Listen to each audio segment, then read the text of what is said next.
Hi and welcome to Slick Willy Flying. Today we're going to do something really cool, something really different. This is not a dragon tail.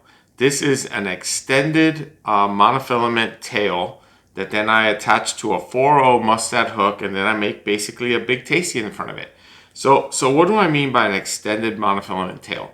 So really what I've done is I've taken a piece of 20-pound mono and I've straightened it, and that's going to be a separate video. And then I attach it between two vices, and I'm lucky enough that I have two vices, and I tie this tail. Now, I'm not the creator of this tail. I happen to come across a guy that makes these awesome tails, and he has a channel called Tony on the Fly. And messaged with him a little bit back and forth. Really nice guy, really open, and shares a lot of great information. And yeah, I think that these tails look awesome. I can see an absolute limitless amount of applications in both fresh and salt water. So what I'm tying right here is I have tarpon on the mind. Tarpon, big snook, inshore fishing is what I'm thinking.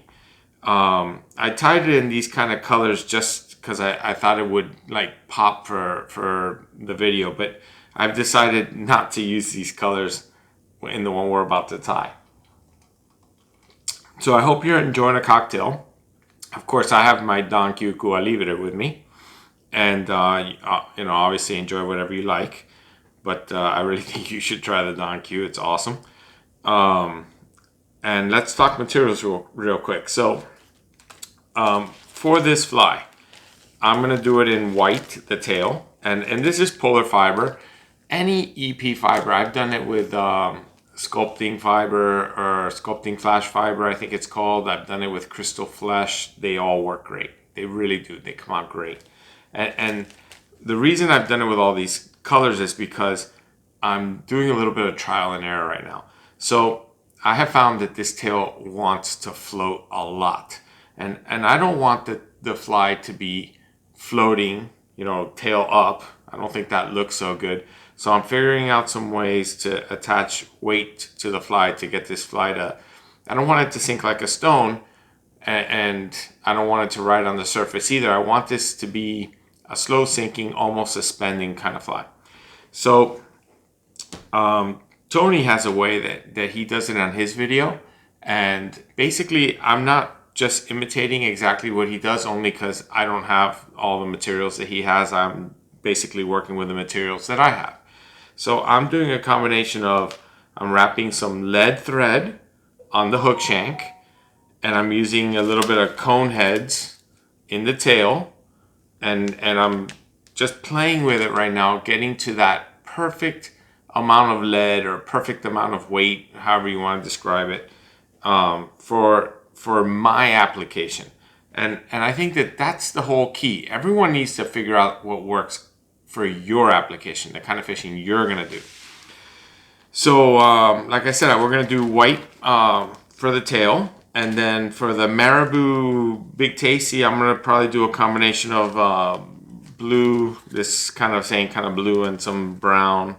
I'm gonna use Flashabou Mirage Opal. Probably gonna do a little bit more flash than what I put in this fly. This fly has some flash. Maybe I'll do similar. That's pretty much it. I'm gonna put instead of this one's bead chain, black bead chain, I'm probably gonna do some little dumbbell eyes, like maybe small brass dumbbell eyes. I'm just trying a lot of different combinations right now. I'm trying to get that perfect amount of weight and situated the way I like it, so that the fly behaves exactly the way I like it. So yeah, don't forget to hit the like, subscribe. Let's change the camera angle. I'm gonna fast forward through a lot of this video. You're gonna see me set up two vices now. I'm lucky enough that I have two vices. When you go to Tony on the Fly's link for this particular extended mono, he ends up using his mouth. I'm lucky I have two vices. I don't have to stick the monofilament in my mouth. But it's a lot of repetition. So I'm gonna fast forward through a good amount of the tail. I'm gonna show you how I get started, fast forward a bunch, show you how I end the tail, then I'll show you how I attach the tail to the hook, might fast forward a little bit through the Big Tasty, I could put links to Tony on the Fly's tail in my description. I can also put links to Big Tasty on my description. I'm just going to try to make this video as short as possible because the truth is that this fly does take a little bit of time to tie, and I don't want to have a 1 hour video. So yeah, let's change the camera angle. Don't forget to like, subscribe, and let's tie this fly. Okay, so one of the more difficult things to do is getting your thread started. I don't really have a great answer or solution for this. I just make a bunch of wraps on top of each other, and once I've got it kind of looking like that, I just put a drop of super glue on.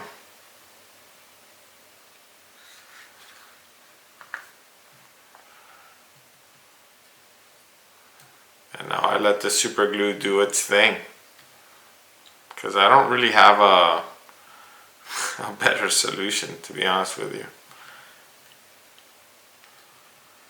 And then once I feel like the super glue's done its thing, all I'm going to do is trim this tag, and now we are ready to start a fly. Okay, so the way this fly looks good is by just packing a bunch of EP fiber on top of itself. Just packing it nice and tight. That's how this fly looks good. The first couple of clumps I'm going to put on are going to be basically the point of the tail.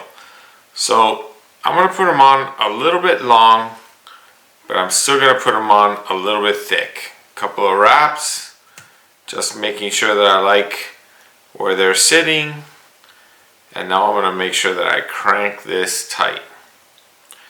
What I have found is that when I trim my fly, if I haven't put enough material in the tail, then I can't really get to that point that I'm trying to get to. So now I'm going to trim this up, and really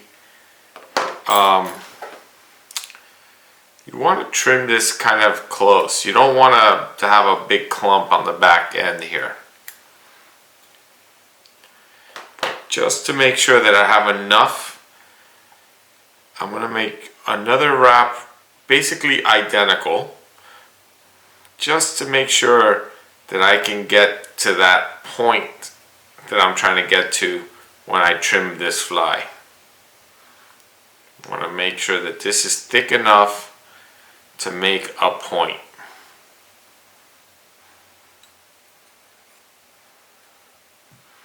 Now I'm going to go ahead and twist this up and trim it pretty darn close, just like that. And now, to make this very durable, and this is how Tony does it, put a little drop of super glue on the knot. Now Tony puts a little bit of super glue on pretty much every single application. I'm not going to do that. It's just, I don't think we need that much glue. Alright, so now I'm going to just start working down. So what I'm going to do is, I'm going to take this little clump and I'm going to put it on, basically trying to wrap around the mono. A couple of loose wraps, making sure that I'm around the mono, and crank that tight. And I'm probably going to put super glue on every second or third application. You will see as I'm going down the video how I do my super glue.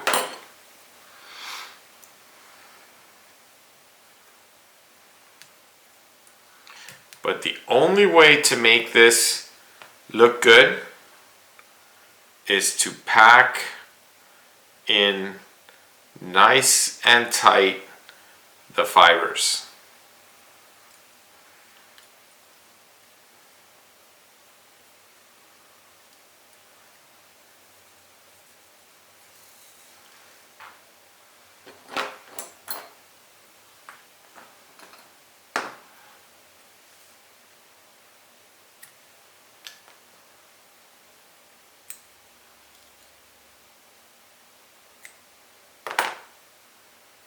I'll do one more and then I'll do super glue. And from that moment on, we'll probably start to fast forward the video.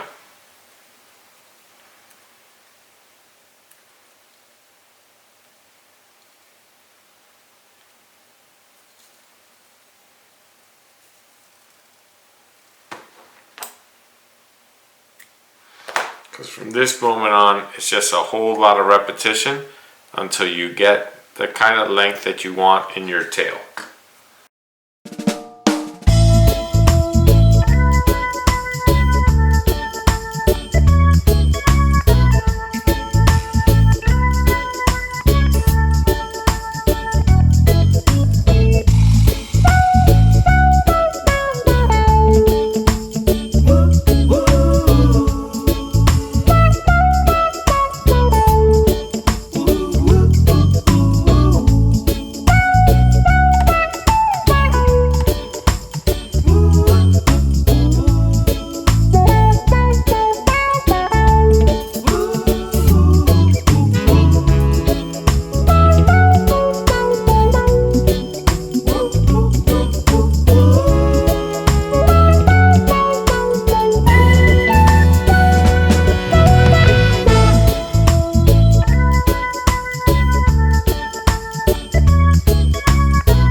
Okay, so I think that my tail is long enough now.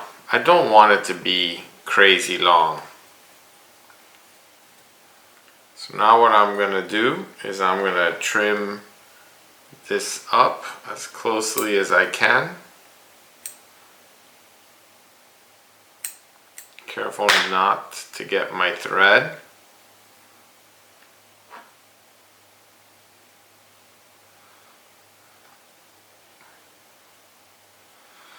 And I'm going to get one last really good drop of, well, that might have been a little too much, a little too good there, drop of super glue.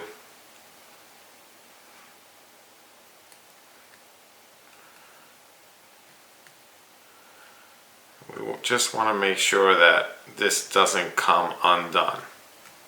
And I can't really put a regular knot in it the way that I have the monofilament wrapped around a couple of pieces of, wrapped in two vices, I'm sorry.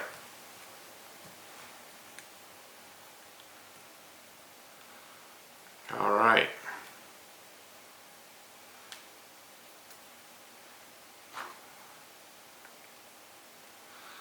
So I think that's pretty good right there. I'm going to go ahead and snip off my thread. Perfect.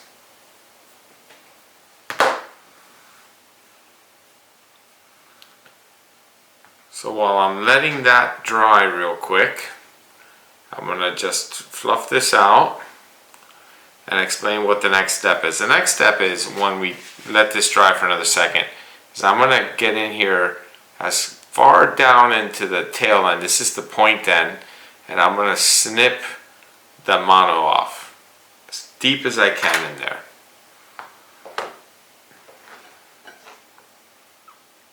Trying my best to not cut any fibers. Just like this. Gotta get some better cutters. Okay. On the opposite end, I want to leave enough material. I can get this out of the way now. So I want to leave enough of the monofilament so that when I put it on the hook shank, I could fold it back and really lock this in nice and hard. So we're going to go ahead and, I don't know, leave a couple of inches.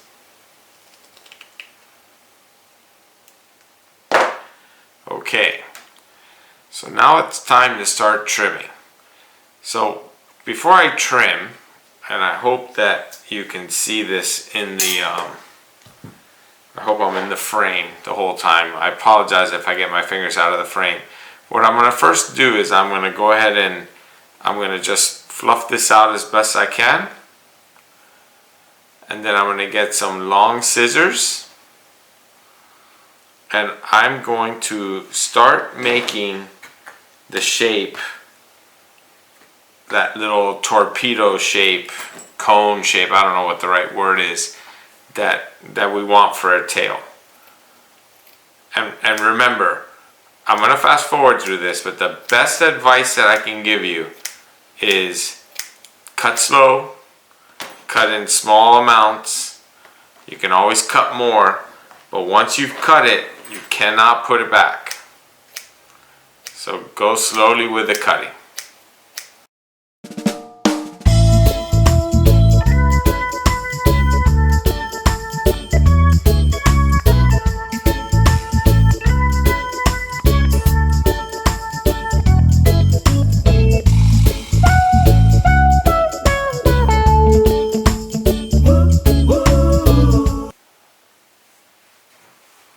Alright, I think I'm getting pretty satisfied with that. I think one of the mistakes that I was making in my earlier flies was that I was making the tail a little bit too bushy. I think that a little bit more slender is ultimately what I'm going to enjoy, what I'm going to enjoy fishing. But yeah, I think that's looking pretty darn good right there.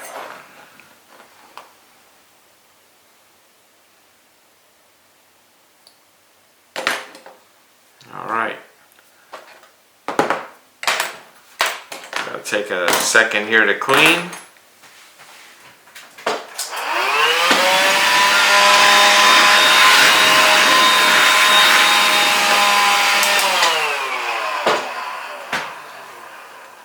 Now I gotta bring my vise back.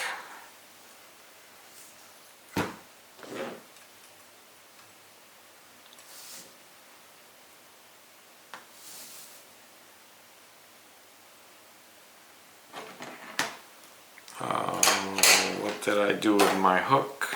There you are.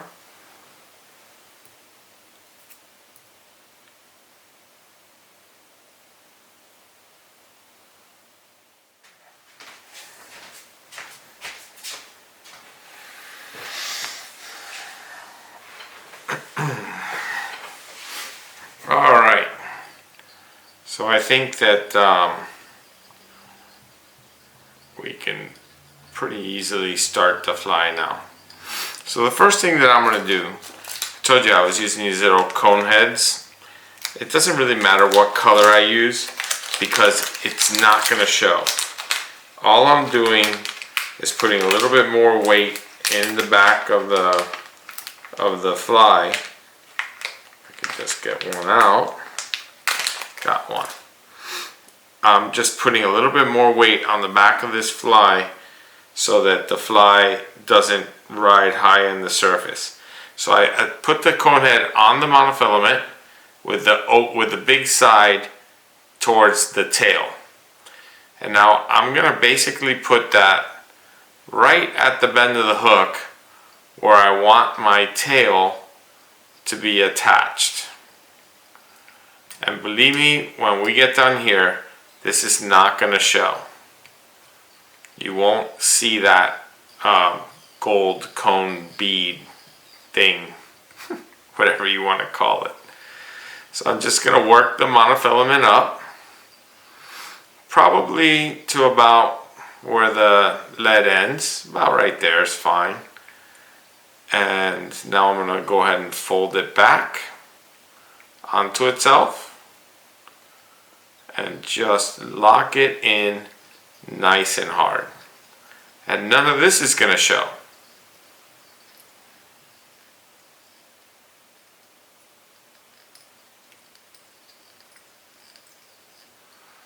There's a little tag, we can just cut this little tag off.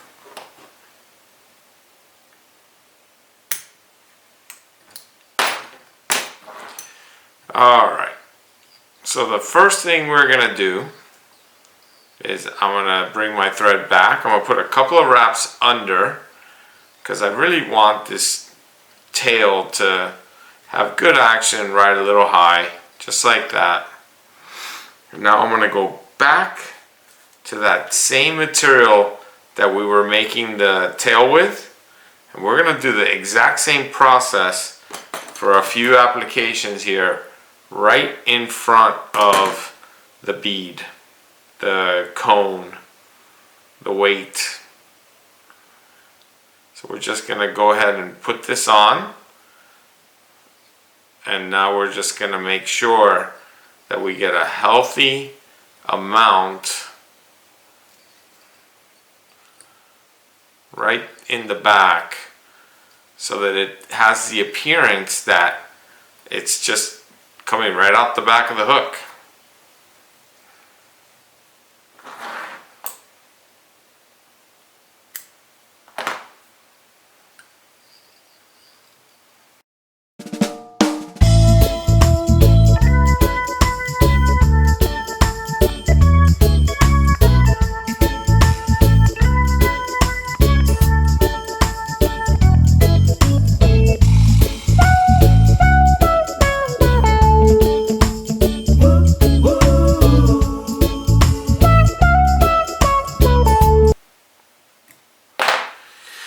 Okay, so we're back. So this is again another moment where this step just requires a little time. Now I have to trim again, because once I put on the Marabou, I run the risk of cutting all the Marabou off trying to trim this, so I have to do it now.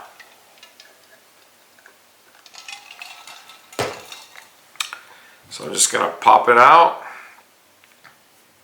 get my long scissors going again.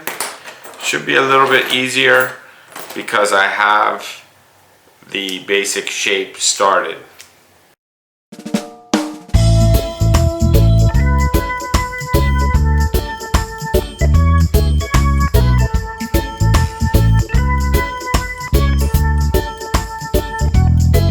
Okay. So now I'm gonna take another second to clean.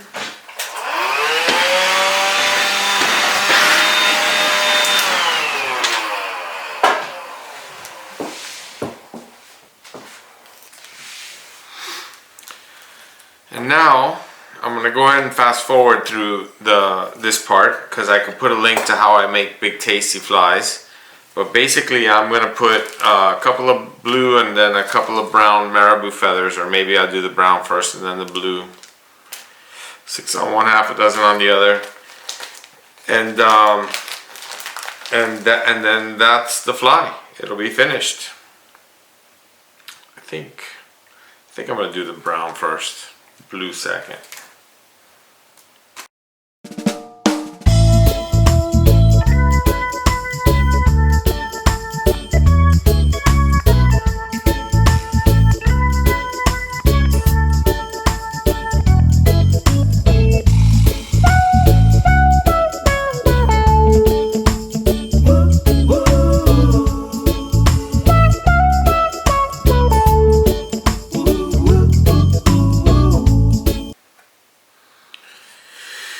Okay, so now I've prepped my feather. So we're gonna make the first big tasty clump. And the first clump has to of course be done right at the back, right where the tail meets the hook. So I'm just making a dubbing loop. Get my thread out of the way. I need a spinner. It's the first one I found.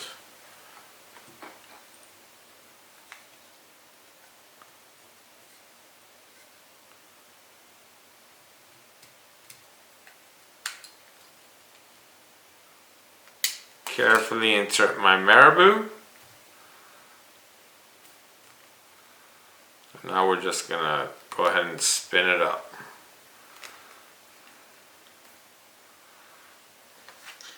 So it's important at this point that you try to untrap as much of the Marabou as possible, because whatever you untrap, it's gonna make this fly look so much better.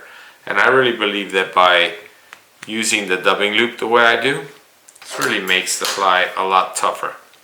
So I'm going to go ahead and use the rotary function, and then we're going to go ahead and stroke back the Marabou on each stroke.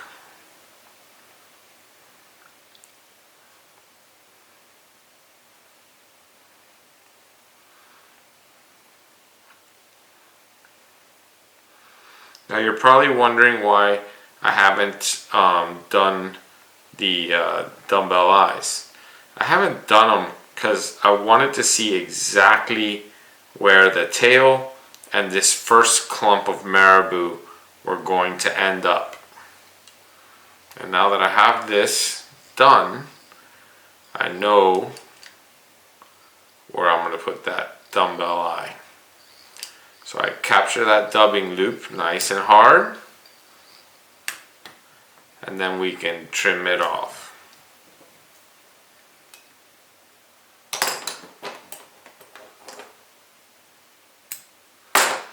Now we're going to do a little more fast forwarding as I prep the next Marabou feathers.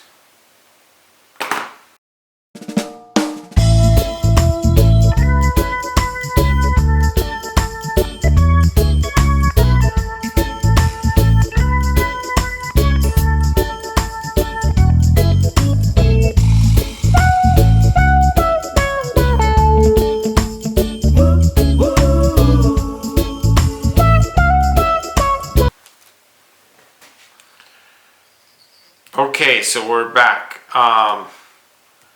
So yeah, I'm going to go ahead and put the dumbbell eyes. Again, I'm going to use small, like I said, brass dumbbell eyes, because I don't want this to sink like a stone. But I do want them to be pretty centered.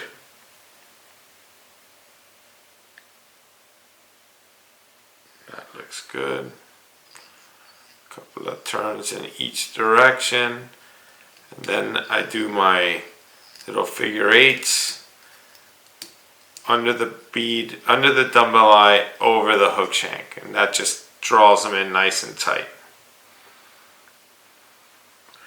just like that. I like that. That came out good. We're going to use a little UV resin at the end anyway. So okay, so now it's important that I bring right back to the end of the brown, and now I'm going to make another dubbing loop for the remaining Marabou that I just prepped. Again, I'm going to put a link to how I pick my Marabou feathers and how I tie a Big Tasty, because really what I'm doing here is a Big Tasty right in front of the extended mono tail.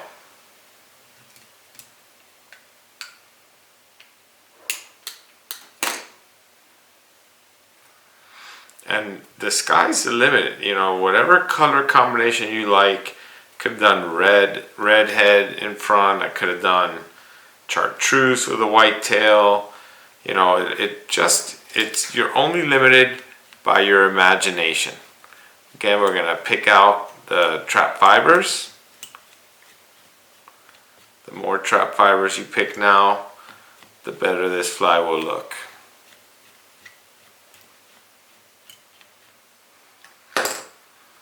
Get my thread out of the way, trying not to capture Marabou.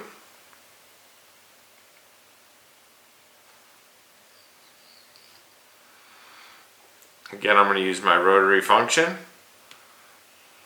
Once I get to the Marabou, which I am now I start stroking everything to the back. This brown and blue, I think, is really going to look great. I think the fish are really going to like this.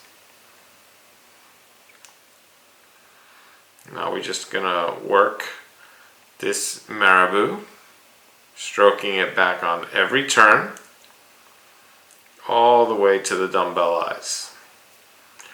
And I guess, you know, we didn't talk about how I know where to put the dumbbell eyes.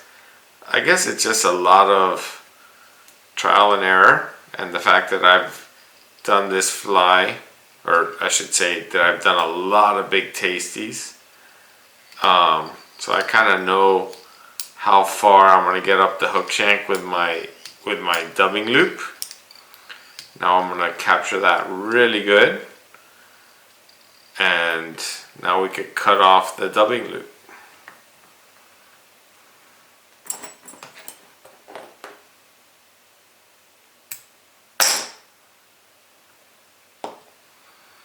I'm going to go back under and just make sure that that got secured nicely. Back under, come to the front, and now it's a whip finish.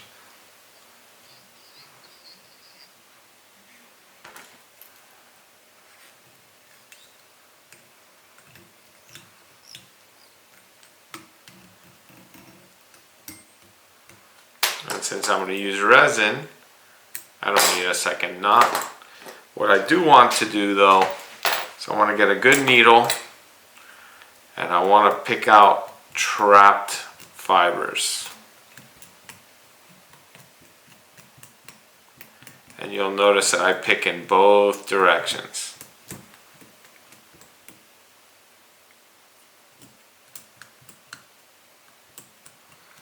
And what we've done is we've made a tail that looks like it has a seamless transition coming right out of this awesome big tasty Marabou head. This is going to be a just awesome fly that I think the snook and the tarpon are going to love. Another cool thing you can do with this polar fiber, this accepts a Sharpie really nicely, so you can mark up this tail and give it just a little bit more color. You can do whatever you want with that. But before we do anything more, I'm going to go ahead and use this little hair clip. And we're going to go ahead and put a little UV resin right on that knot. I'm only going to do the knot.